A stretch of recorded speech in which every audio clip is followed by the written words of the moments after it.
But first, as Gene Hagen said in Singin' in the Rain, there's a brand new star in the cinema firmament. Quentin Tarantino wrote, directed, and appears in Reservoir Dogs, which opened yesterday.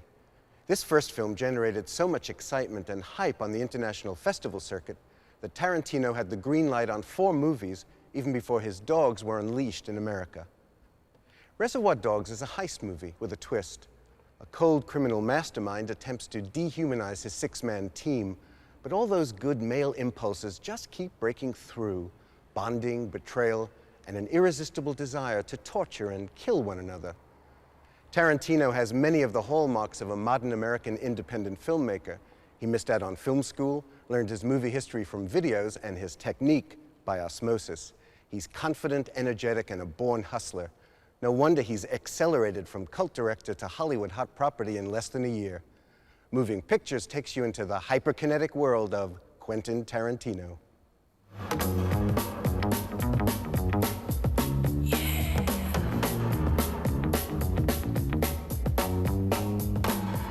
Just a little bit more than 2 years ago, I was working in a video store. I've been working in a video store for like about 5 years. And aside from writing my scripts that no one ever read, my only form of artistic expression was managing this video store. I had like, not a shelf, but like a bookcase that was my own, that every week I featured stuff. And they were like little mini film festivals every week. And it was like, during the Heist Film Festival, all this stuff is sitting up there, like Thomas Crown Affair and the Asphalt Jungle, Top Copy and everything. And then I'm like looking at it and I think, God, these are pretty cool. Why does, I haven't seen one of these made in a long time. Why doesn't somebody make a heist film? And that's like kind of what put the idea in my mind for Reservoir Dogs. I never answer why it's called Reservoir Dogs.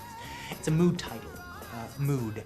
And it's like, these guys are the Reservoir Dogs, whatever the hell that means, that describes them to a T. When I was trying to get the movie made, all right, when people are talking about giving you money to make a movie and they ask you, what does this title mean? You can't be that airy-fairy about it, all right?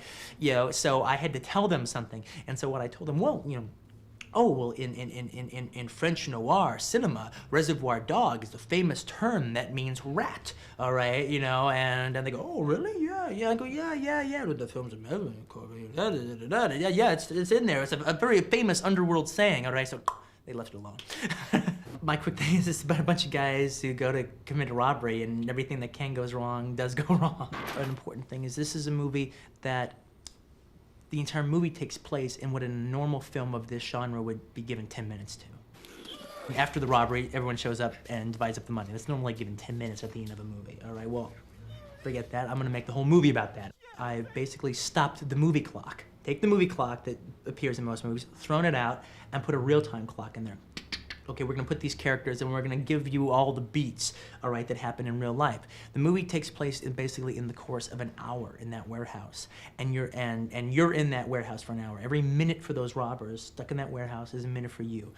The effect, hopefully that will achieve as you're watching the film with these guys together in their panic situation where they can't trust each other is the tension just keeps accelerating, and you feel the danger and the claustrophobia. I mean, you should want to get out of there. You should start driving you a little crazy. I'm one of those guys that loves movies. I love Howard Hawks. I love Jean-Pierre Melville. I love and adore Sergio Leone. Nicholas Ray, Douglas Sirk, Sam Fuller, Don Siegel, Godard. He's the Bob Dylan of movies. He's fantastic. I love Jean-Pierre Melville. It's just so much fun with the way he takes off on these icons.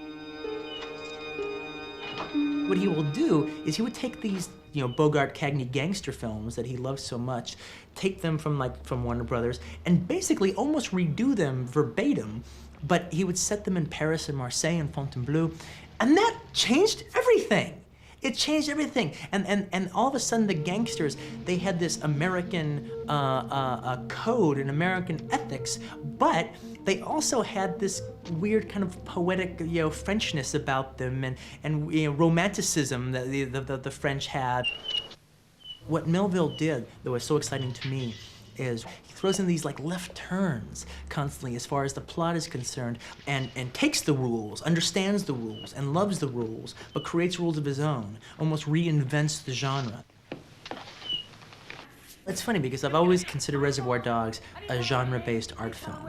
And I'm not saying I reinvented a damn thing, but what I am saying is I try to take off from different points of view. Like, for instance, I mean, beside the fact that it's a heist film where you never see the heist, all right, which I'm drawn to, the idea of kind of twisting the form like that.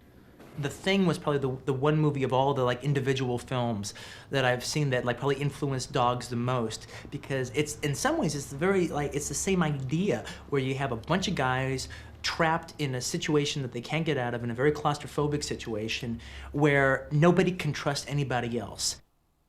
It scared the living hell out of me. And the thing about it is the thing about it is the tension and the anxiety and the claustrophobia and the fear and the distrust that was running around those men, all right, came straight out into the movie theater. And what I wanted was to achieve that same kind of effect with an audience The Thing had with me. In my movie, there's there's a real famous scene, and if you've read any reviews on the movie, you probably have heard about it, all right, this torture scene. The scene's about a guy, Mr. Blonde. He's a psychopath who tortures a hostage cop in the course of the movie. It's not like I was just sitting around one day thinking, man, I'm gonna come up with this really bitchin' torture scene that everyone's gonna be freaking out about. It's not about that. The bottom line there is, that is what Mr. Blonde would do when left alone with that guy. Saying you don't like violence in movies is the same thing as saying you don't like slapstick comedy in movies, or you don't like dance sequences in movies. You may not like it, and that's fine. You don't have to like it, all right? But that doesn't mean you shouldn't make it. The only responsibility I have is not to what a couple of knuckleheads might do when they see the movie, which can be proven anyway, all right? The only responsibility I have is to be true to my characters. And if violence or sex or whatever, all right, is part of your palette as an artist, you gotta be allowed to paint. Even if the dominant color in Tarantino's palette is red, the violence of Reservoir Dogs shouldn't obscure the fact that this is a really impressive debut. Despite the huge range of influences, it's much more than a pastiche. This is definitely and defiantly a Quentin Tarantino film.